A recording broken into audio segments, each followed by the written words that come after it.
Акын агабыз Эламан Келибеков. Баарыңыздарга салам, келип калдык.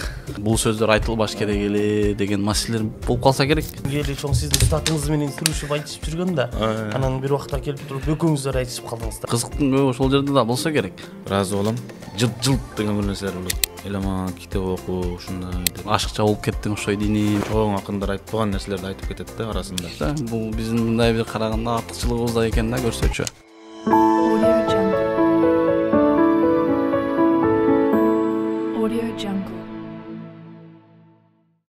Арабаңыздар урматтуу мекендештер, ассаламу алейкум кыргыз журту. Сиздер менен кайрадан Сыябан подкаст каналында көрүшүп жатабыз. Сиздер менен мен Адахан Жусуп жана биздин жакын досубуз Сыябан подкаст каналынын дагы бир алып баруучусу Мухаммед Айдаров. Жалпыга ассаламу алейкум. Жана ошондой эле бизде конокто өнөр баккан, өнөр кастарлаган Элмирбек Иманалиевдин шакирти Акын агабыз Эламан Келибеков. Кош келипсиз. Кош келдик. Арбаңыздар кыргыз элим. Мекендештер. Баарыңыздарга салам, келип калдык. Кош келипсиз агай дагы бир жолу. Биз мындай акын дегенде эле бир комузу бар кишини же комуз дегенде эле бир акынды элестетебиз да. Сиз ошол нерсеге мындай өзгөчөлүк киргизип, бир комузу жок чыгып калдыңыз да. Сизди эл арасында барып акын деп да аташат. Кантип келип калдыңыз бул стилге? Бул стилге биринчи ошо бул жаңы эмес, барып атабыз мурун ырдап кеткен. Бул стилге бир 2014-15 жылдарбы бир айтыш болду, Алтын комуз деген Ошто. Айтыш болуп атты, бардыгыбыз комуз менен. Анан Түгөлбай Казаков деген абабыз бар. Ошол абабыздын сунушу менен кирип калган. Бир ырдап көрчү деди.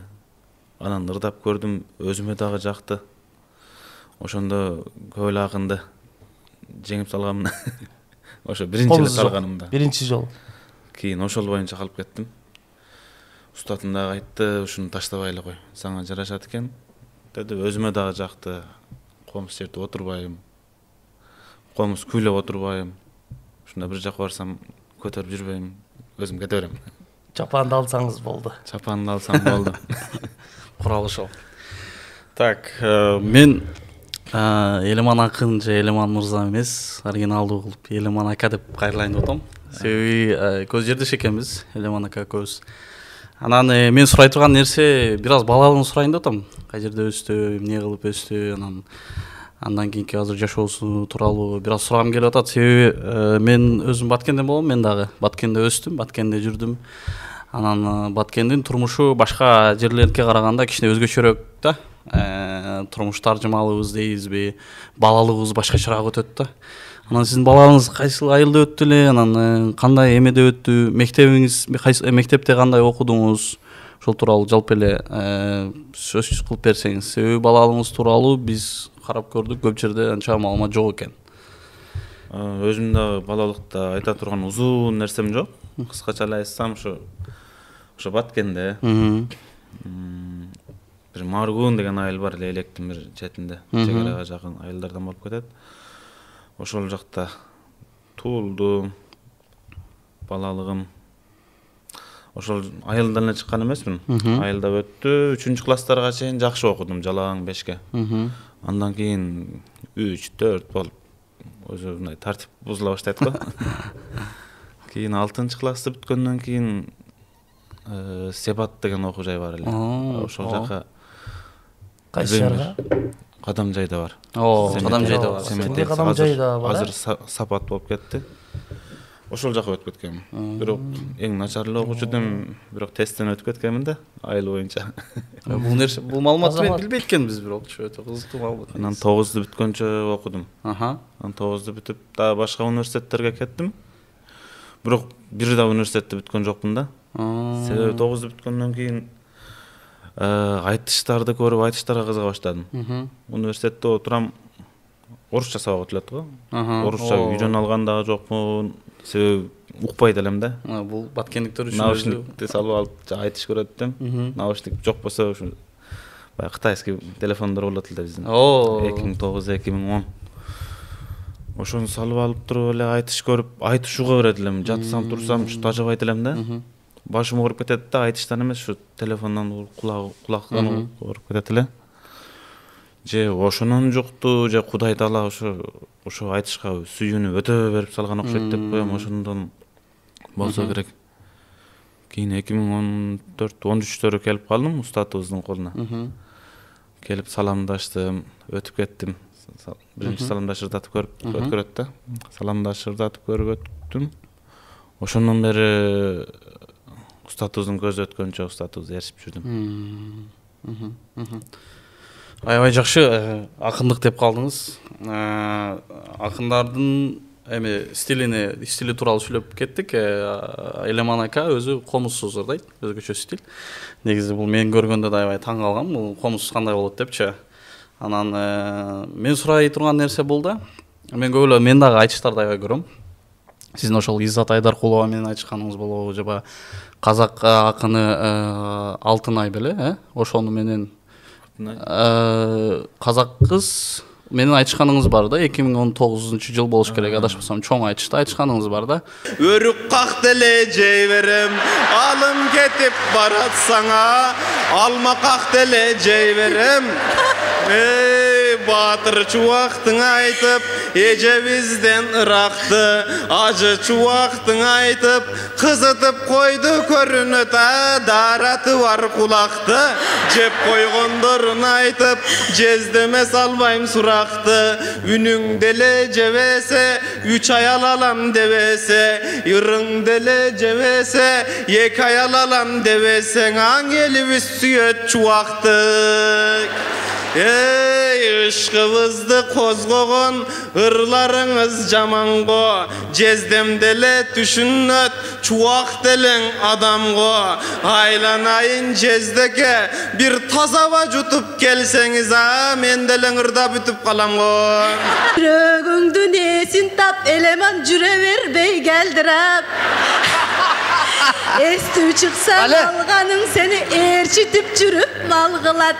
Жакшы чыксаң алганыңа сени жетелеп жүрүп мал кылат. Баткендик насбай чегеттеп, бар элең элди неге алдайт. 5 сомдук насты бир уштап, оозума салсам даңа сенчелик кайф бере албайт. Başımda күнүм турганда, гүл теретелем талада, асманда калкып ак булутаң, отурам азыр саяда. Жайнап турган кыздардан жакшыдайсың Изатжан, чапанымдын ыркылып, чапанымдын этегин тарткылайсың Изатжан.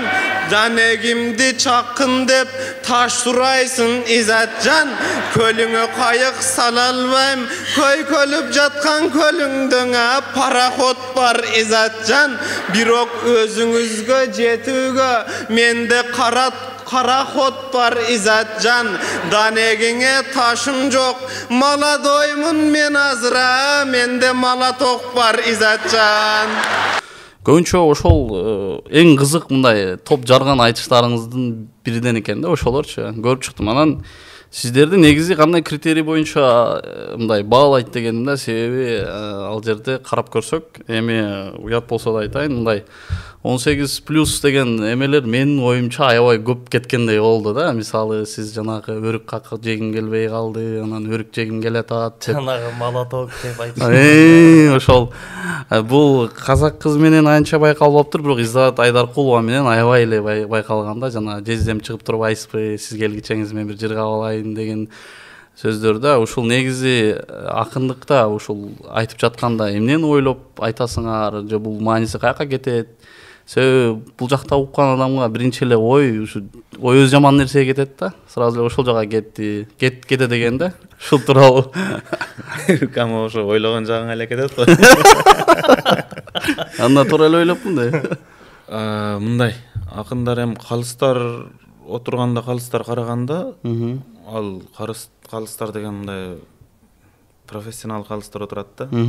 Музыкант, бирөөсү сөз баккан, анан бирөөсү ушундай. Анан мен жанымдагы акындардын деле көбү жогорку билимдүү.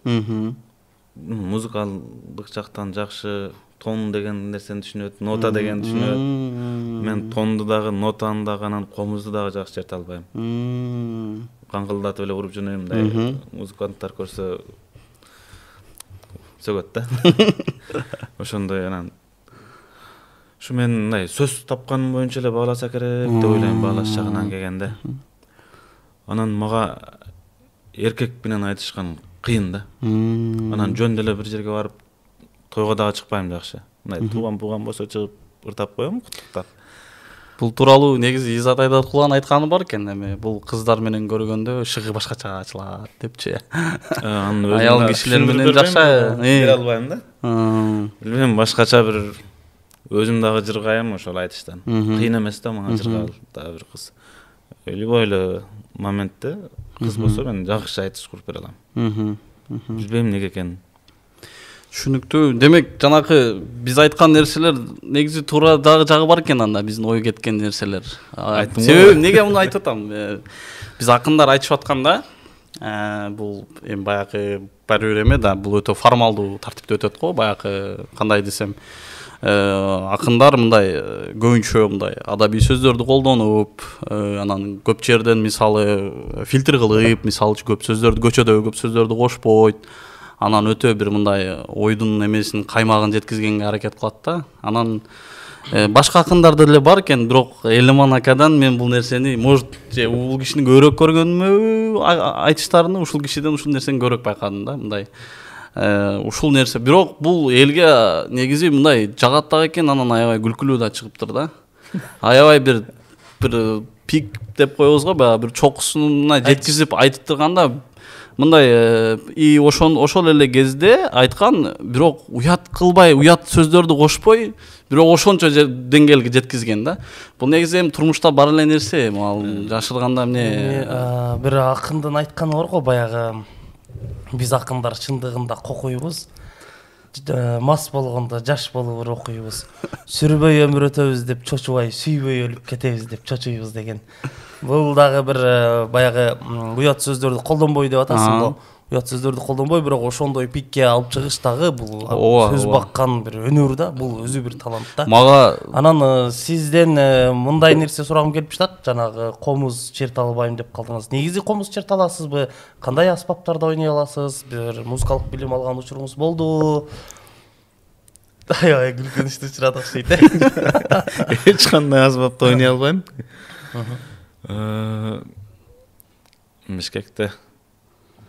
Бишкекте жүргөндө эми өзүмдүн тирилигимди өзүм кылам да, эми бардык эле студент убакта билсе керек деп.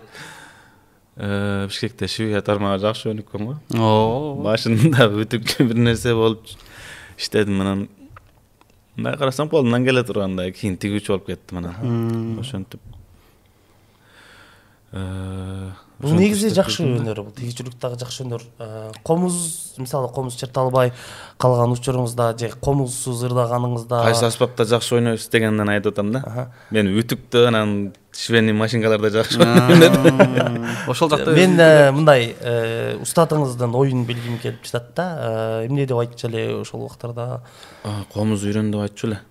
Анан комуздун бирин серин үйрөткөн учурлары болдубу? Болду. Көрсөтүп берчү эле, анан телефонго тартып үйгө барып кайталайт элем. Аз деле чертем. Бирок эми бир карамалдыга окшош бир күйлөрдү чертип, мындай колдорду мына кап чыгып чертип бир нерсе кылып бере албайм да. Бир аз дыңыр дегендей болот бар. Бирок өзү карап көрсөк, мен Элеман аканын айтыштарын көрдүм да. Элеман ака өзү дагы айткан жерлери бар экен. Мен мындай комузга караганда мындай эме деп мындай баягы комузчулар байкайбыз, сөз ойлош үчүн черчип күүгө салат, ошол жерде ойлойт да. Элеман ака баягы дегени бар экен да.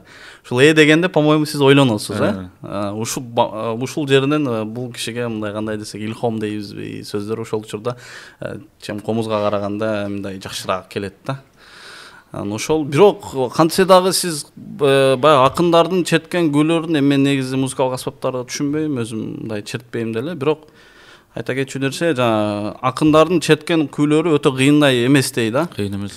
негизи комуз менен мен ойлойм, эми сиз ошончо жылдан бери жүрөсүз. Эгер ошол акындар катары эле чыгып чертем дегенде, бул киши уже үйрөнүп алды, ошол стилге да өтмөк. Ажаганы билем мен. Ооба. Мен айтайын дегеним, Элеман аканын оригиналдуулугу бул ушунда да. Мен таң калганым, жана чоң айтыш болгон экен 2019-жылы. Ошол жерде чоң залда комузсуз чыгып, болгондо дагы Баткендин жанакы сөзү менен, Баткендин диалектиси менен ошол казак кызы менен айтышканын көрдүм. Аябай бир миллиондогон просмотр болгон экен ал YouTube'да. Мен ошондо бул кишиге мындай өзгөчө баа бердим да. Себеби өзүм мындай Баткенден болгонум үчүн билем да, бул нерсенин жүгүнү, бул диалект маселесинин азыр элде мындай туура ой пайда болуп атат. Бул диалект эмес, наоборот, бул сөз байлык дегенчи. Ошо адамдардан да көп ошо диалект боюнча сүйлөп берейин. Өзүм китеп окуганда жакшы көрөм, бирок мындай өтө акылдуу да болуп кете элекмин. Китептерди окуп турам, кыргыз китептерини, чыгармаларды. Төлөгөн Касымбеков жакшы көргөн, Чыңгыз Айтматов жакшы көргөн жазуучуларым бар. Башка жазуучулардын да китептерин окуп турам, түшүнгөнүмчө. Башка тилдегилерди да түшүнгөнүмчө окуп турам. Анан мага көп жолукканда да көп айтат, Элеман китеп оку ушундай деп. Себеби ол меден айтат, сүйлөп аткан диалект тилинден айтат, сөз байлыгын жетишпейт деп түшүнөт да кээ бирлер. Туура. Себеби өз көп эле айтпайм, себеби өзүңүз Манасты окуңчу деп. Себеби Манаста бүт биздин диалектлик дагы бар. Бар. Бүт бар да. Мен бир аз чыгарма жазып калам. Ошол убакта мен бирде ошол өзүбүздүн стилде жазып салгам да, мен деле ошо диалект менен жазгам. Анан мен аны мындай бериштен уялгам да, бир газетангач. Анан ошол эже айтканда, Чыңгыз Айтматовдун мындай сакталган улуулугунун да бир сыры бул ошо кара сөздү жазгандыгында, диалектти жазгандыгында деп. Анан Чыңгыз Айтматовдун китептери деле бар да, атыр деп, баягы Сары өзөндө келе жактыр, келе атыры деп ошол таластын диалегин кошуп кеткен. Ошо сыңарда эле бул мындай наоборот кайсы бир деңгээлде сөз байлыкты күчөтүп берет да. Мен сизге башка суроо менен кайрылайынчы. Азыркы убактарда мисалы кайсы акындарды аябай баалайсыз, устатыңыздан дагы башка кыргыз акындарынан, анан ошол эле учурда казактар менен айтышканда же бир кыргыздар менен айтышканда бир оор учур болду беле, жана эркектер менен айтыш кыйын деп атпайсызбы? Ошондой учурда сизди мындай аз жерден сындырып койбой жаздап, сөз таппай калып, же болбосо бир ошол айтыштан өтө кыйналган учурларыңыз болду беле? Ошолорду эскерсек. Кыргыз акындарынын бардыгын эле баалайм, себеби акындарды негизи жакшы көрөм да. Москвага бир акын келиптир десе дагы бир сүйүнөм да. Барып жолугуп, ушундай жаңы чыккан акын болсо дагы айтыштарыны угуп чыгам. Себеби жаңы чыккан акындарда кете билесиң, мындай жылт деген бир нерселер болот. Кээ бир чоң акындар айтпаган нерселерди айтып кетет да арасында. Ошондойлорду кызыгам. Демек сиз ошондойлорду байкайсыз жаңы чыккан акындардан, өзгөчөлүктөрдү күтөсүз? Издейм. Издеп көрөм. Анан казак акындарынан да бардыгыны бүт эле акындарды көрөм негизи. Себеби Казакстанда бизге караганда акындар көп. Анан жакшы бааланат ал жакта. Жакшы көп, анан айтышка өтө жакшы киришкен акындар көп. Бардыгыны көрүп чыгам. Казак акындарынан акыркы жолу Балгынбек Имашев менен айтыштым, Мавлит. Кандай болду ошол айтыштан айтып берсеңиз? Мындай ал эми деңгээли чоң сиздин устатыңыз менен сүрүшүп айтышып жүргөн да. Анан бир убакта келип туруп экөөңүздөр айтышып калдыңыздар. Вот ошол жөнүндө айтып берсеңиз. Бул мындай болду. Мавлит болду. Мусулман пайгамбар саллаллаху алейхи вассалам туулган күнүдө. Мавлитте эми Балгынбек Имашев келет деди Казакстандан. Устатым менен айтышкан акын деп бир нерсе толкундануу болуп атты ичимде. Анан мен ойлодум, эми бул Мавлит болуп атса пайгамбарыбыздын өтүп кеткен пайгамбарларды ыйман жөнүндө урдайм деп ойлодуңуз? Ойлодум. Ойлосом анан биринчи Балгынбек Имашевди айтты. Ырдаганда ошо баягы жеке маселе тамашага кирип кетти эле. Жекеге өтүп кетти. Жөндөй эми өтө деле өткөн жок, бирок тамашалап катуураак тийип кетти окшойт да мага. Анан тиги ошентип айтам деп отургандарым эле калды. Анан мен дагы кичине тиишип алдым. Анан өзүм дагы ойлодум, ушунчалык тийиштим, эми баары бир катык согот, тийишкенге жараша ахырга чейин тийишейин деп туруп. До конца деген стиль кошулду дейсиз. До конца деген. Аябай кызыктуу чайкаш болгон ошондой, мындай айтышып бүткөнүңүздөрдөн кийин эмне деди, мындай сыртка чыкканда сүйлөштүңүздөр да.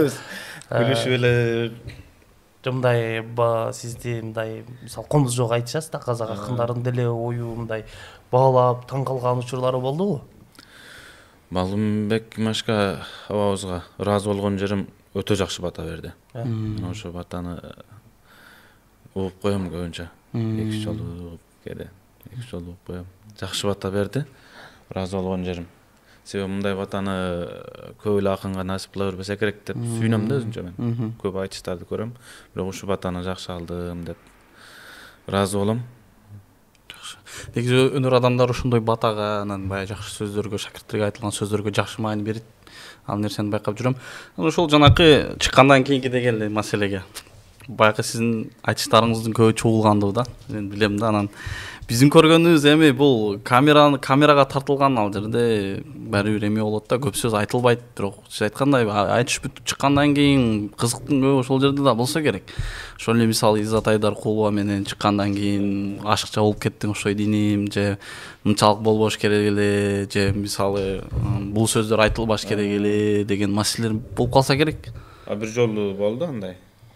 Ошо Иззат эже менен айтышканымда сөздөрүмдө маселе болгон жок. Анан бир жерде деген образды алган. Сөгүнгөн эмесмин, сөгүнгөн жарым болуп калыптыр да. Эми бул образдан айтылгансыз да. Образ менен барып айтылгансыз. Ал жердеги айтышта эл дагы жыргап атты, өзүм дагы жыргап аттым, Иззат эже дагы жыргап атты, ошондой. Иззат эже байкап калып айтты аны сизге. Мындай айтыштар эми кээде мисалы эки акын тең илхам келип турган убакка туш келди окшойт да. Мисалы Төкмө акынга дагы илхам келет. Төкмө акын дегенде туруп эле төгө бербейт. Төгө берет, мен дагы азыр дагы төгө берем, бирок илхам келгендеги төккөн башкача да. Ошол илхам мага ошо кыздарга болду, негедир көбүрөөк келет же. Ушундай бир нерсе да. Жакшы, өтө жакшы. Сиз Элмирбек Иманалиевден эмне алып кала алдыңыз жана эмне алып кала албадыңыз? Мен жана айтып кеттим го. Ошо Шведияда жүргөндө устатыма барып сабагымды алып келип, кайра ишимди улантчу элем. Устатым жок болгондо мен Шведиядан чыкчу эмес элем да. Эмнени алып калдым дегенде, ушул кегичем турганым ушу устаттын эмгеги бүт эле. Бирок 1% Кудайдын берген таланты дагы бар. Биринчи Кудай, кийин эле устат да. Анан ала албай калганым ушу кемчиликтерим да. Себеби мындай тапшырмаста көп айтат эле мындай. Ушинтип өзүңө максат кой. 2-3 жыл ичинде Исхак Разаков атамдай болуп сүйлөп кетем, сүйлөйм деп. Ушинтип нерселерди Сөзгө кемтик болбо деп айтат экен эле да. Жок, эми өзүнүн шакирт устаттын Элмирбек Иманалиевдин шакирттери сөзгө кемтик эмес го, бирок мындай сүйлөө реч деп коебу, мындай сөз сүйлөгөндө ушинтип сүйлөп дана сүйлөө. Сөзгө кемтик болбо дегеним кечиресиз катуу дейп кетсе, мындай сөзгө сынбагын, кайсы учурда болбосун так болгон деп. Анткени Исхак Разаков аябай чечен адам болгон да. Исхак Разаков чыгып залга сүйлөгөндө орустар ордунан туруп 20 мүнөт кол чапкан учурлар болгон да. Ошого айтканым. Ушуну мындай үлгү ал деп көп ушундай нерселерди айтчу эле. Жакшы. Бүт эле шакирттиги аз болуп калдык шет, уже эрте кетип калды устатыбыз. Анан менин суроолорум бир аз интригалуу да. Ушул нерселерди мен сурап алгым келе берет да, эмнегедирчи мага кызыктуу боло берет да, аябай. Элмирбек Иманалиевди эми өтө чоң планда болбосо дагы, бирок бир аз акыркы учурда саясатка аралашып жүргөнүн билебиз да. Ошол эле мен билем, Адахан Мадумаровду колдоп жүргөнү, ошол менен эме кылып жүргөндөрү бар да. Анан өзүнүн шакирттери арасында бул саясат тууралуу, ушул маселе тууралуу сөз болот беле, же мунун мисалы ушул нерсе, ушул киши бийликке барса жакшы болот беле, мисалы жакшы бийлик келсе, өздөрү сыйлаган бийлик келсе, маданиятка дагы жакшы да. Себеби могу биздин Садык Шернияз адашпасам чыгып ушул маданиятка баягы бир эт ыргыткандай кылып ыргытасыңар, анан көп нерсе талап кыласыңар. Маданиятыбыз өлдү, маданияты жок, эл болбойт деп аябай трибунадан чыгып катуу сүйлөгөнү бар да. Балким Элмирбек Иманалиев ушул максатта бир жакшы адамдар барсын деп да ойлогон чыгар. Анан ушул тарабынан сиздин кандайдыр маалыматыңыз болдубу? Ушул саясатка аралашып мындай жүргөндөрүн байкаганбыз да биз акыркы учурларда. Болгондо да ошол Адахан Мадумаров менен бир аз мындай байланышы бар экенин, аны Элмирбек Иманалиев каза болгондо Адахан Мадумаров аябай чоң бир эме кылып коштошуу ырын дейбизби, жазып чыгарган, өтө бир эл тарабынан жакшы эме алынган да. Ушул тууралуу сиздин маалыматыңыз барбы негизи?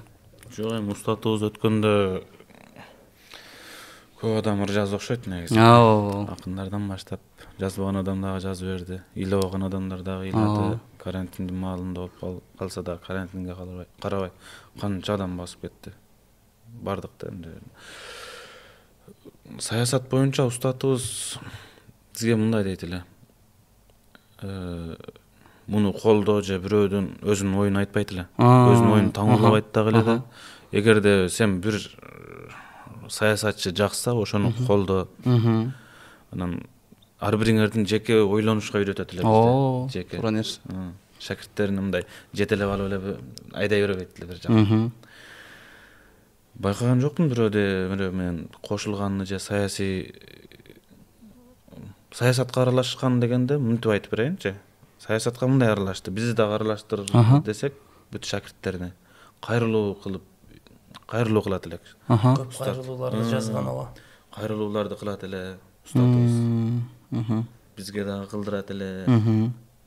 Мынтурда деп тапшырма бербейт эле, бирок биз өзүбүздүн ичибиздегини, мисалы мен чек ара жөнүндө кайрылууду мисалы.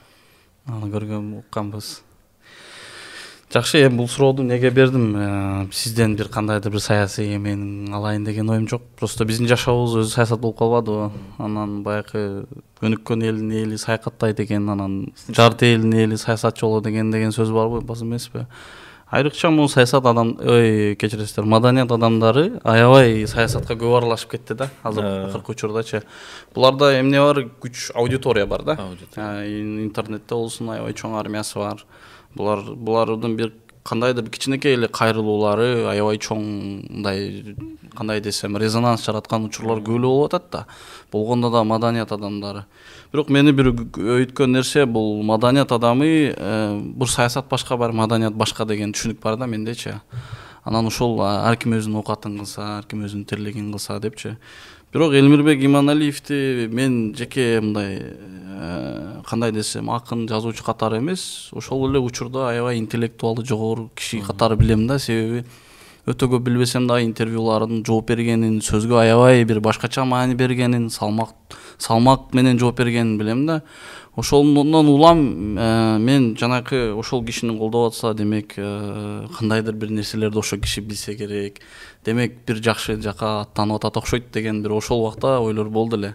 Ошон үчүн сураганым сизден. Андан кийинки нерсе, жана айтып кетпедикпи, экөөбүз Баткенден экенбиз, көп темабыз көп депчи. Ушуга эле улай дагы бир нерсе суроо берсем да. Негизи патриоттуулук тууралуу сурайын дегем сизденчи. Бирок бир аз түшүндүрмө берип кетсем, бизде көп акыркы учурда акыркы эки чоң согуш болбоду, чек арага байланыштуу. Ошондон кийин Баткенге болгон көз караш аябай өзгөрдү. Армияга барган адамдар көбөйдү деп угуп атабыз, аябай бир кубанарлык нерсе. Анан сиз өзү негизи кандай патриотмун деп өзүңүз эсептейсиз? Жана патриоттуулук деген кандай түшүнөсүз? Бул чыгып алып эле көкүрөк кагып ушинтип жанагы мен барышым керек. Себеби ошол учурда көрүп аттык, жана ошол эле жанагы аудиториясы чоң адамдар Баткенге аттанып, курал эми биз барабыз, биз эме кылабыз депчи. Болбосо ал адамдар келсе да бир өтө чоң нерсени чечпеши мүмкүн эле. Наоборот, баягындай туура эмес нерсе болуп кетиши мүмкүн эле да. Анан патриот катары сиз Баткенге же болбосо жалпы эле Кыргызстанга эмне кыла алдым деп ойлойсуз? Анан негизи патриоттук кандай түшүнөсүз? Мен азыр айылымда болуп калсам, ошо баягы эле чатак болуп кетсе, куралым жок болсо ошо таш менен жүгүрөм мен да. Патриоттулук. Анан мону патриоттулук дебейм да.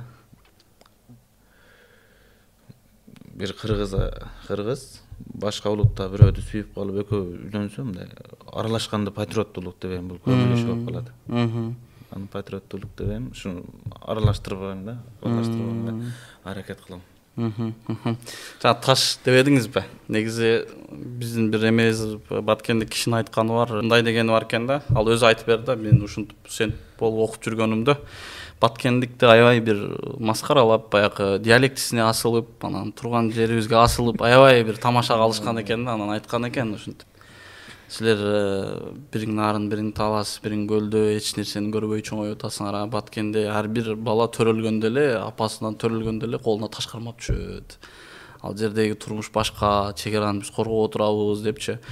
Анан мага караганда да сиздерде бул өтө бир чоң да, себеби мен Баткендин бир аз ортосунда жашайм. Лейлек Маргун болуп да аябай чек ара жерде да, баягы өтө чоң мындай эме болуп турган жерде, очогунда дейм да. Ошого азыр уже солдаттарга аралашпаганбыз биз. Ошентип чек ара чолуп калганбыз десеңиз. Ооба, негизи бар ал 20-30 жыл болду өлкөнү түзүлгөнүгө, 30 жылдан бери эле ар бир Баткендик чек ара чолуп бүттү уже. Анан патриоттулукту баткендиктерден үйрөнсө болот. Негизи патриот деген тема дагы аябай бир чоң маселени жаратат. Бирок мен дали Баткенди аралап иштеп калдым. 2 жыл болсо да. Ар бир баткендиктин жүрөгүндө бар да. Бир кайтпастыкчы. Эгер бир нерсе болгон болсо кайтпайт. Алар ошол нерсеге даяр. Анан ичиде ошол нерсе бар. Жашоосун кечирет да.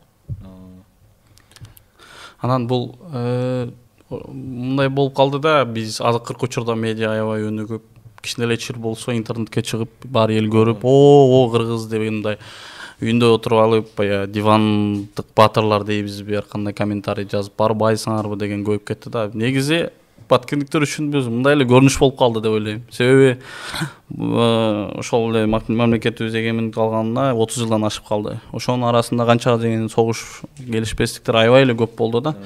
Көбүн чыкпай, эл билбеген себеби бул медиа жок да. Телевидение тартпайт. Себеби мамлекеттин стратегиясы, мамлекеттин ичиндеги баягы көйгөй проблемаларды көп алып чыкпаш керек да. Эл арасында баягы кандайдыр бир эме жаратпаш үчүн, жаман ойлор, пикирлер жаратпаш үчүн көп нерсе билинбей калган да. Анан бирок акыркы учурда ушул медиа өнүккөн бир жакшы тарабы аябай чоң резонанс болду. Буга чейин деле негизи адамдар каза болуп, өлүм тапкан учурлар көп болгон. Бирок ушу акыркы эме аябай чоң болуп кетти да. Ошол эле аудиториясы бар блогерлер барды, башкасы барды, аябай чоң чыр деди, тартты. Азыркы учурда аябай мындай көзөмөл жакшы. Ал жака көңүл буруу жакшы болуп калды. Анан мындай Баткенге деген көз караш өзгөрдү деп эсептейбиз. Ошол эле диалектибизде, диалект булар өзбектөргө аралашып кеткен эмес, наоборот бул сөз байлык. Себеби өзүм дагы Казакстанда окуп калгам, биздин көп сөздөр казактардын сөздөрүндө да бар да. Мисалы түрк элдери. Ооба. Биздин мисалы Баткендин сөздөрү ошол эле өзбектөрдө кездешет, ошол эле түркмөндөрдө да кездешет. Биз түрктөр окуган жерде окуп калдык. Биздин Манас университети сыяктуу эле университет болчу. Анан ошол эле казактар. Каракалпактар сиз айткан. Биздин негизи адабий кыргыз тилибизде деген тамга жок. Негизи адабий кыргыз тилибизде деген тамга бар да. Казактарда, өзбектөрдө бар бул деген. Дасы бар, асы дагы бар да. Анан мындай карап көрсөк, биз баткендиктер неме, кандай десем, биз барганда тилди да аябай оңой үйрөнүп кеттик да. Түндүк тараптан барган балдар булар ага тили келбейт экен. Казактарда менен сөз көп да. Ошентип биз Баткенден түштүк тараптан барган балдар аябай тез үйрөнүп кетчүкпүз да. Бул биздин мындай бир караганда артыкчылыгыбыз да экен да, көрсөчү. Негизи ушундай экен. Бир нерсеге таң калам да, ошо тил боюнча. Адабий китептерди окуйм. Акын жазуучулардын тилдарын деле так эле айтам. Декламация деп болсо. Бирок сүйлөгөндө өзүнүкүн бербейт дейт го. Анчалык бир өзүмдүкүн бербейм деп турбайм, бирок ушу сүйлөгөнүм жагат да. негизгиси ушу бири-бирибизди түшүнсөк Ооба. болот да. Түшүнөт, анан кээде шылдыңдагандай кылып сүйлөп калса анан унчукпай эле коем.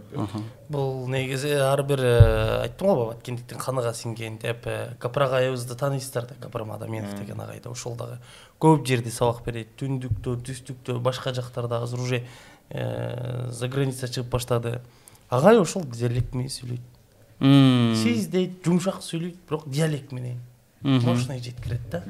Бул кайсы бир деңгээлде уже бардыгы эле неме болуп калды. Бул тилден эмес, билимден да.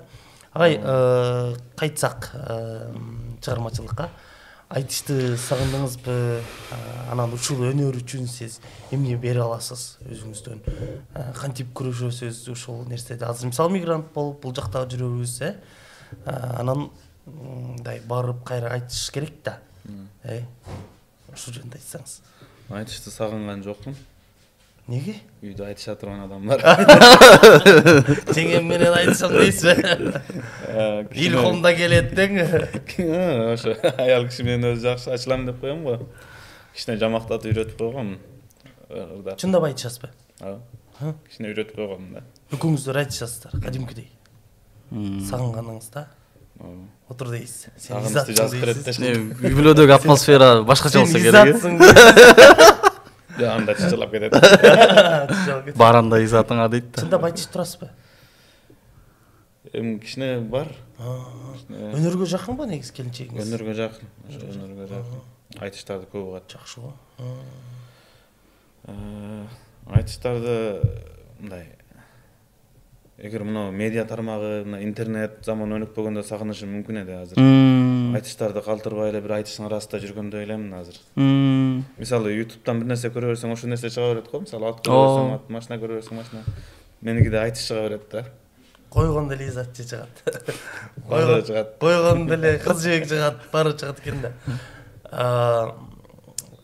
Бул айтыш үчүн сиз эмне бере аласыз? Токтоп жооп берсеңиз, анан айтыш үчүн? Ооба. Эми ушул өнөрүңүз да. Бул өнөр үчүн дагы эмнелерди жасайсыз, эмне кыласыз?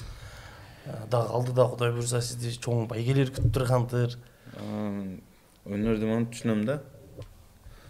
Айтыш акындык өнөр мындай көкүрөктө деп коет го.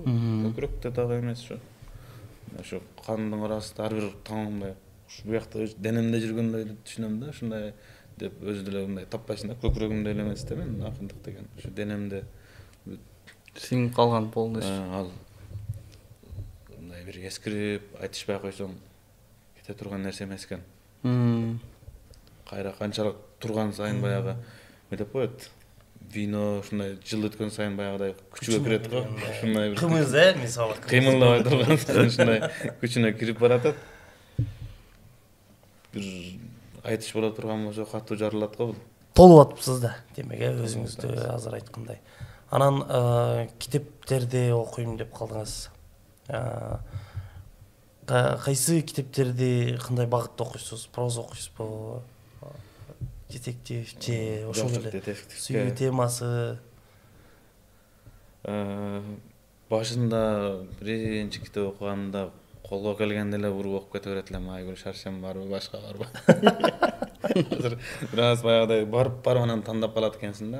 Азыр тандап классикаларды жакшы көрөм азыр. Жакшы Классикалык чыгармаларды. Мындай деп айта албайм. Мүмкүн бир жылдан кийин башка нерсени кызыгып Акыркы окуган китебиңиз кайсы болду эле? Акыркы окуган китебим же азыр кайсы китепти окуп жатасыз? Жок. Ислам дининин негиздери деген китепти окуп бүттүм акыркы. Азыркы окуган китебим мурун окуганмын Сынган кылычты, бирок аз дагы кайталап окуп атам. Канчанчы жолу ошондо? 5-6. Сынган кылычты, бул ушундай Сынган кылычтын да бир өзүнүн керемети бар да. Сынган кылычты бир жолу окудум деген адамды мен көрө элекмин да. Садыбек Каздолов ажы ушул күнгө чейин 11 жолу окудум деди, окшойт адашпасам. Же 8 же 11 да.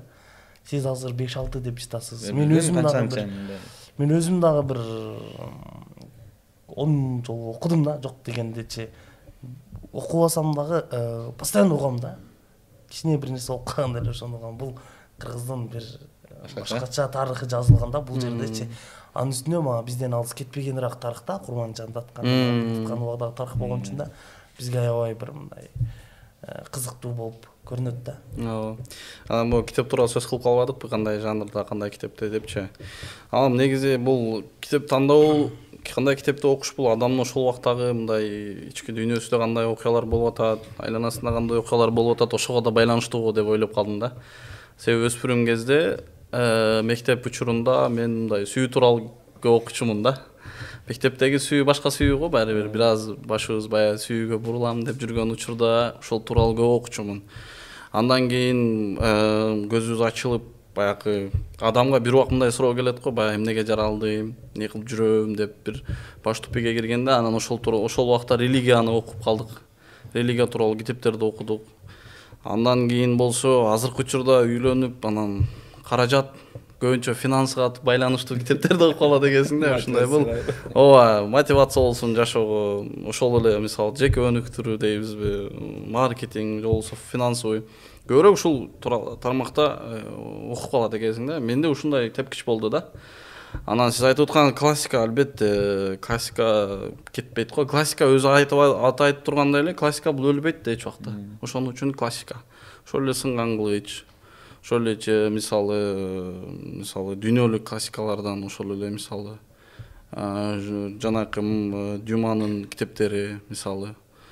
Эми бул ушундай, бул китепти мен ушундай деп түшүнөм да. Анан мен бир кызык нерсе сурагым келип турат да, жана келинчегим деп калбадыңызбы? Келинчегиңиз мен берген интервьюларды да көрдүм да. Анан билишимче келинчегиңиз сизден улуу экен, 2 жашка. Бул жагынан да окшош экенбиз да. Мен ушуга байланыштуу суроо. Негизи адамдын жеке турмушуна аралашканды негизи жаман көрөм. Аялың кандай, анан эмне жагабы жакпы андай нерсе эмес. Негизи бул кандай болду эле? Себеби бизде түштүк тарапта бул үйлөнүү маселеси да аябай чоң бир маселе да. Өзүңдөн чоңго үйлөнүү дагы бул эрдик да. Мен өзүм жеке практикамда бар да бул нерсе. Мен дагы аябай традицияны колдогон, үй бүлөдө чоңойгонмун, чоңонун тарбиясын көргөнбүз. Анан бирок турмуш экен, Кудайдын буйругу экен. Мен да өзүмдөн 2 жаш чоң эмеге үйлөнгөнмүн, кызга. Турмушубуз жакшы, бирок Кудайга шүгүр. Ушул сизде кандай болду эле негизи? Кыйынчылыктар болду мындай. Чоң экен, сенден улуу экен, же болбосо кызга сенден кичик экен ал бала дегендей бир тоскоолдуктарды сурагың келип жатса керек. Албетте, себеби башымдан өттү деп атпайсызбы? Менталдык айырмачылыктар да болот да бул учурдачы. Жанакы сенден эгер кыз чоң болсо, сага башкача көз менен карайт да, баю, мындай кичинек деп же баары. Аял киши негизи сөйкөң бир сүйгөнүп эме кылган адам издейт деп айтышат го, бир защита, опора болгон, көрөт деп. Тирек издейт экен да, анан өзүнүн кичине бала болсо, баары бир көз караш башкачараак болуу деген да. Атасына окшош адамды, ал эми балдар апасына окшош адамды издейт дейт да. Келинчегиңиздин апаңызга окшош жактары болсо айтып кетсеңиз. Негизи кантип тааныштыңыздар мындай? Тарзда эле сурайт. Кантип таанышып, кантип үйлөндүңүздөр? Үй бүлө жөнүндө айтып бериңизчи. Ошо чоң эрдикти талап кылат. Айрыкча башка жактарда билбейм кандай эми. Бизде кыйын. Бизде өтө мындай салт санаанан кийин өзүнчө намыспы, курунамыз өтө күчтүү да бизде. Кыйынчылыктар түзүп эле болду, бирок жеңип өттүк. Ал сразу эле өтүп кете турган кыйынчылык эмес да, бир 2 жыл. Азыр Кудайга шүгүр бир кыздуу болду. Ушу барып убакыт өткөн сайын ордуга түшкөндөй болуп кетти, жакшы. Сен Ооба, эми бизде Кудайга шүгүр жакшы. Бул не только баягы ата-энең же туугандарың. Бул жерде достун тең-туштар тарабынан да аябай бир чоң басым күчтүү болот да. Мисалы чоң балдар топтолуп отуруп калабыз, жолугуп калабыз, анан апаң кандай жүрөт деп мисалы ошого окшогон сөздөр менен баягы тамаша арасында кетип калат да, аябай намыска тийген сөздөр болуп калышы мүмкүн да. Бул аябай чоң басым негизи. Жок, андай да кайра басым эмес мага. Жакшы жүрөт. Болду эле ошондой учурлар достор арасында болду. Жок, болгон жок. Айтышта негизи айтыш менен жооп берейин. Айтышта мен мындай да. Мен бирөө шылдыңдаса, ошону мойнума алып туруп, ошол аркылуу кирем да. Ошол аркылуу чабуулга өтөм. Сүйлөгөндө деле ошондой бирөө ушинтип Başında Ayaş kançan çırdılığı dese 70-71'lerden oturan dep misal. Koşulup koyam da özüge kayra. Çiçalap bir narsa kılmay alıgdayan жоқ. Стилиңиз негизи жакшы экен. Айтыштагы эле стилимге окшоп кетет. Себеби кече Балгынбек ага менен айтышканда дагы маникюр кылат экенсиң деп атат да чычаласаң жеңилесиң, чычалаган жаман да негизи. Ооба кылам. Кийинкисинде Шугарин кылып берет. Шугарин деп алдым эле анан ошо акырга чейин жулайын дедим. Тиешип алдым. Жакшы. Сизге мындай жашоо тууралуу суроо бергим келип жатат. Негизи турмуш деген оор нерсе да. Азыр ушул чыгармачылык инсандардыкы 2 эсе 3 эсе оор болот да. Жашоодон эмне таптыңыз? Анан эмне жоготтуңуз? Мындай өкүнгөн учурларыңыз болду. Могу нерсени кармап калбадым, могу нерсени кыла албадым, же болбосо бир жакшы нерсе жасап ушул күнгө чейинчи кубанып. Жок, убакытка ыраазы элемин. Ушул убакытта келгениме. Себеби кээде бир нерсеге жетпей калгандыгым, бир нерсе мисалы башында эле бир ушун ийгиликтерге башка жагынан жетип кетсем, мисалы устатыма учурабай калайт элем. Алифке учурабай калсам, мен кийинки тарбиям кандай болот эле? Мисалы көп тарбияны алдым да, мисалы бүт устатыбыздын жеңебиз дагы айтып кетет, бизге караганда силерге көп карады деп. Эртең менен 5те чалат устатыбыз, жазат биринчи WhatsApp'тан. Бата жазат. Кутмантаган, Леман, мындай деп жазат. О, мен устатым деп батасына жооп бербесең жалат тура эле экен деп. Анан 7де келип калабыз, эртең менен таң ата элек. Анан кеч 10-11 9дарга чейин отуруп кетебиз күндө. Үйгө уктаганга эле кетебиз. Бир 3-4 жыл өлгөнчө да, өтүп кеткенче. Ушундан тарбияны көп алдым да, мисалы мен мектепте башка адам элем. Кийин башка адам болдум устатка келгенден кийин. Чыгармачылыкты бизди сугарды.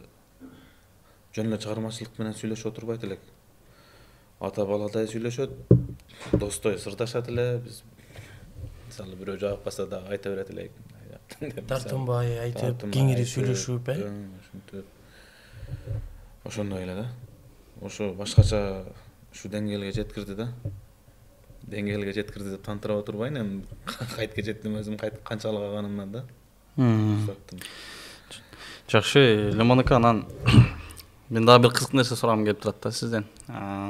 Себатта окуп турсуз. Себат оңой жер эмес. 3 жыл окудум.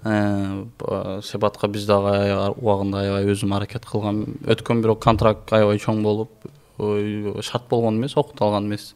Эмнеси болсо да өтө алган эмес, окубадык да. Бирок биз үчүн аябай легенда бир жанакы Гарри Поттердеги Хогвартстай же болбосо азыркы студенттердин арманы Гарвард, Оксфордтой эле да. Биздин кичинекей 5-6 класстан алат эле адашпасам, Анан ошол жерсен, ошол жактарда окуп, ал жактарда окуган балдардын психологиясы да кичине башкачараак болот эле да. Мындай чоң, мисалы, чоң орундарды эңсеп, мисалы, азында креслолорду эңсеп, бир компанияларда иштесем депчи. Анан сиз айтып атасыз, азыр тигүүчүлүк өнөрдү аркалайм дедиңиз, акындыктан башка.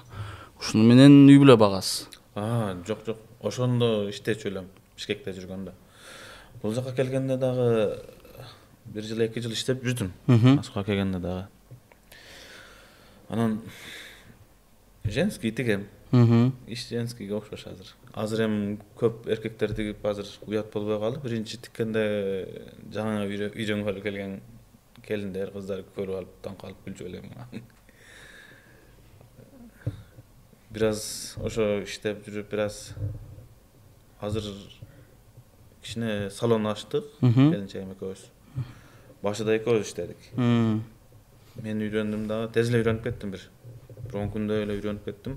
Башында 1 жыл 8 айдай, жок 8 айдай экөөбүз иштедик. Азыр Кудайга шүгүр экөөбүз иштеп атасыз. Жакшы, жок, мен сурагым келген нерсе, бул негизи айтыпсыз кокустук болуп калды депчи. Бул тигүүчүлүккө ушул Швея тармагына келип калганы бираз кокустук да болгон, мындай атайын башынан пландалып келинген нерсе эмес депчи. Анан көп эле биз жаштыкта кылган кесибибиз, жаштыкта калган иштерибиз бир аз убакыт өткөндөн кийин калып калат да. Бирок сизде уже уланып кетип атыптыр, монтип бир аз да болсо өнүгүп алыпсыз, салон ачтык деп атпайсызбы? Анан бул тармакка киргенден кийин сизге өзү негизи бул кызык болуп, негизи калгыңыз келип калдыбы же турмуш шарт ушинтип эле улана бердиби дегеним да. Биринчи цех ачайык дедик. Келинчегим салондо иштейт эле, мен цехте иштейт элем. Бурун 1-2 жыл мурун. Ачалы десек, эсептеп көрдүк да. Салондуку арзан экен дагы, бирок анда кымбат жактары мындай эсептеп туруп, анан табакел кылдык. Табакел деп туруп кылдык. Башында кыйналдык. Башында өзүбүз дагы иштеп, эч нерсе түшпөй, пайда жок. Анан азыр эми өтө бир нерсе болуп кетпесек дагы, Кудайга шүгүр бош убакыт. Салон бул жакта азыр. Бул жакта. Москвада. Демек алдыңкы бир 5 жылдыкта пландар бул жакта экен буюрса. Же Кыргызстанга кетем деген ойлоруңуз барбы? Жок, Кыргызстанда жүргөнгө эч нерсе жетпейт негизи. Ооба. Бирок бул жакта миграцияда жүргөндүн дагы жакшы жактары көп да. Себеби Кыргызстан деп элем мекен патриоттуулук десе, Кыргызстанда өзүбүздө иштеп, өзүбүздө жашап дегенге эмес, өзүңүн казаныңда кайнай бербей, чет жерден бияктан үйрөнө турган көп нерселер бар экен. Кыргызстанда жүргөндө башкача ойлонот элем, азыр бул жака келип башкача ойлонуп атам. Ушул теманы негизи айтайын деп аттым. Жана мусапырчылык эркек кишиге негизи керек нерсе деп айтышат да. Алдыңдан аккан суунун кадыры жок деп бекер айтпайт да. Кыргызстанда жүргөндөгү эркиндик, ал жактагы мисалы бизге шарттар дейбиз, башкалар бул жака келгенден кийин бир аз аябай чоң билинет да. Анан бир нерсенин кадырга жетиш үчүн ал нерсе сенде жок болуш керек экен да. Анан Кыргызстанда жүрө берсең дагы бияка келгенде пайдасы адамдар менен мамиле кылганды башкача түрлөрү бар. Нерсени кошумча да.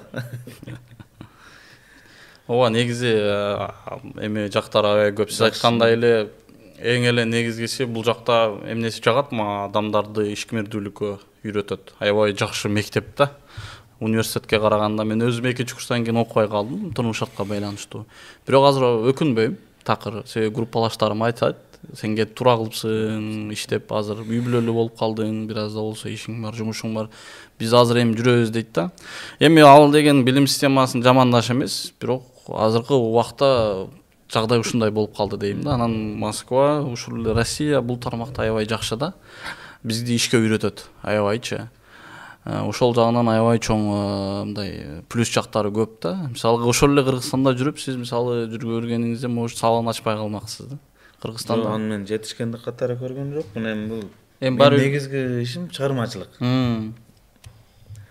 Бул дагы негизи бул адамдардын тырнагын боёбу деле. Эркектерге болбойт. Кандай кылат билбейм. Бул деле бир маданият, искусство экен да. Башкача бир нерселери бар, өзү майда чүйдө, майда иш го.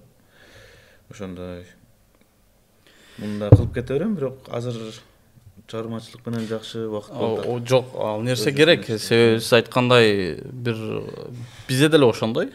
Өзүнүн башка турмушубуз бар, башка жумушубуз бар, бирок ошол эле учурда чыгармачылыкты дагы кылабыз, бирок бирин калтырып, бирин кыла албайт экенсиң. Мындай дагы бир нерсем бар да, анан кимге кандай өнөрүңүз бар дагы айтыңызчы. Жашырып жатат. Жок, өнөр эмес, мындай ой да. Ал нерсе өнөр, анан чийген койгон дагы өнөр табан. Ой. Мен акынмын. Мен ушу акындык өнөрүмө куржун арткым келбейт да. Тириликте. Мурун деле ошо бир той-пойго чыга калып, урдай калып, акча кылып иштебейт элем. Ушу айттым го, мен цехке иштеп туруп тойго барбайт элем. Сага устатка барат элем, айтышка болсо айтышка барат элем. Качан эми иштедик, мусапырчылыкты көрдүк, салонду ачтык, мекенге кайтам деген оюңуз барбы? Жакын арада анан айтыштарга ал жактан чакырабы? Качан сизди дагы чоң сахнадан, айтыштан көрөбүз? Сиздин тамашаңызды сагынды, кыргыз эли чыгармачылыгыңызды сагынды. Ал сөзсүз да. Имандариевдин жолун улап. Ал сөзсүз эми кичине мындай жаштыкта берсин мээнетти, караганда берсин дөөлөттү дейт го. Антип жаштыкта бир бара турган жериң, ушундай үй жай бир нерсеңди кылып алсаң, чыгармачылык адам үчүн дагы өтө кыйын. себеби катың улук сурпан курук болуп калат. Ал жаман нерсе. Себеби анан Бишкекте дагы мисалы ошо сулуулук тармагы тырнак боюнча сүйлөсөм Бишкекте дагы болот, бирок прайстар арзаныраак да, мындай кыйыныраак да. Анан жүрө берсең дагы бала чака болот экен, кийин аял өзүң башыңда жүрө бересиң бир башың менен.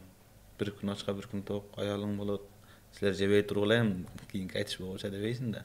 Ал деле күрөштө туруп тургула, күрөштө эле нерсе. Мындай бактың ачылат, ачылбайт, бир лотереяда эле. Бирок тапка дагы карайт.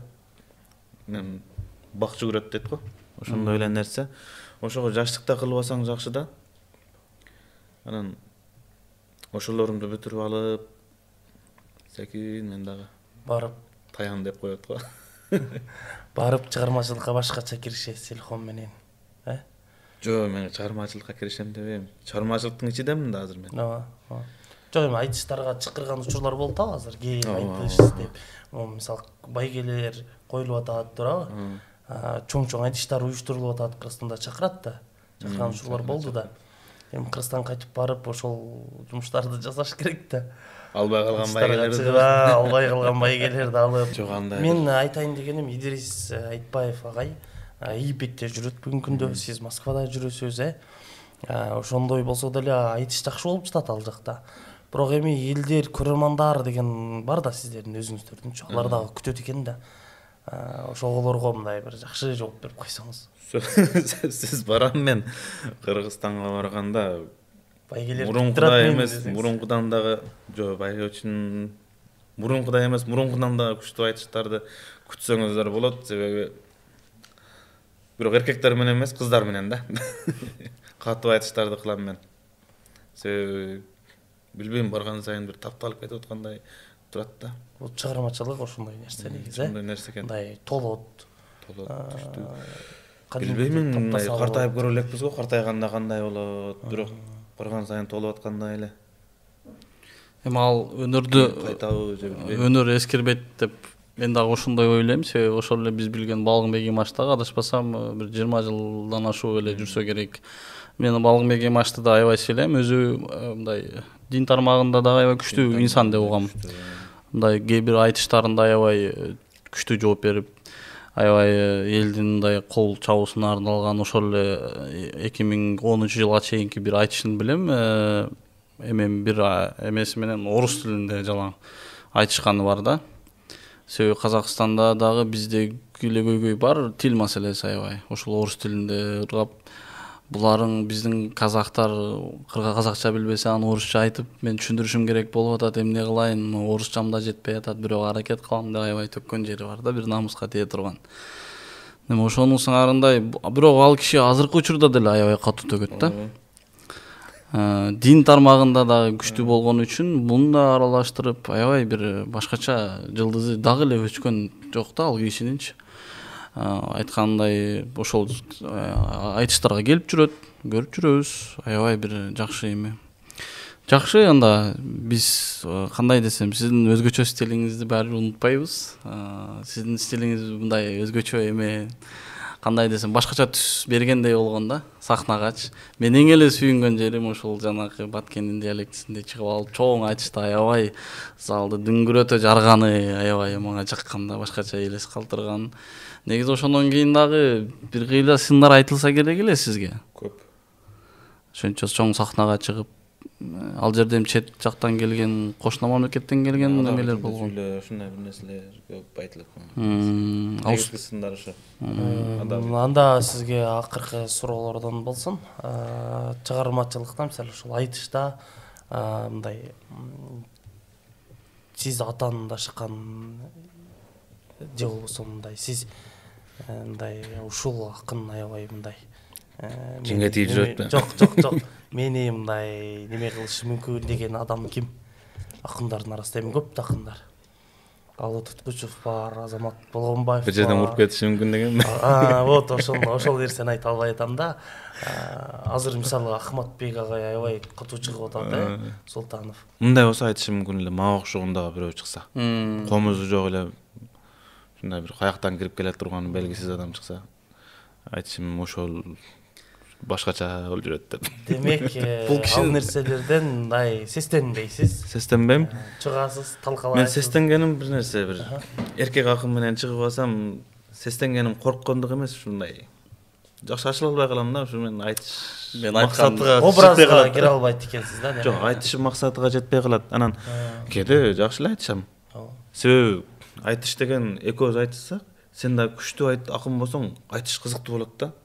Бул менин катуу мага чабуулга өтөт, мен мунун жооп берип туруп, мен буга өтөм, ушундай күчтүү болот. Анан бир катыган же бир өзүнчө амбициясы жогору бир жаш бала келип калса кыйын. Жобул негизи. Себеби мындай байланыш жок да ортодо, тигин аркырда мен биякта. Бакындай темаларга байланыш жок да. Балким ошого дагы болушу мүмкүн. Анда сизге эркин микрофон. Кыргыз элине салам жолдосоңуз болот. Ey salam жолдоп кетейин, мен жолдобой нетейин. Ушу жерден отурсам, көп адамдар олтурат. Карап отурсам, бири кайың, бири тал, бири чачты, бири кал. Ошолордун баарысын айтып өтсөм жарашат. Ey мени мындан отурсам, мында тик чалкалапындан отурсам, баарысы турат тик деген, баарысы турат бу жерде, баарысы жүрөт Москвада, жакшы иш менен. Кандай эфир кылдым билбеймин, мына экиң ачкарик менен. Ушу жерден олтуруп, мен дагы сөздү табайын, жылдыз болуп жанайын. Эфириңер зор болдуң, мен дагы энди барайын дейт. Рахмат, Бали. Азаматсыз, ишиңизге ийгилик, чыгармачылыктын казанында боркулдап кайнай бериңиз. Урматтуу көрүүчүлөр, ушу менен биздин маегибиз соңуна келип жетти. Кийинки конок менен жүз көрүшкөнгө чейин аман болуңуздар. Сыйбан подкаст каналына катталып, комментарий жазып кетиңиздер. Рахмат.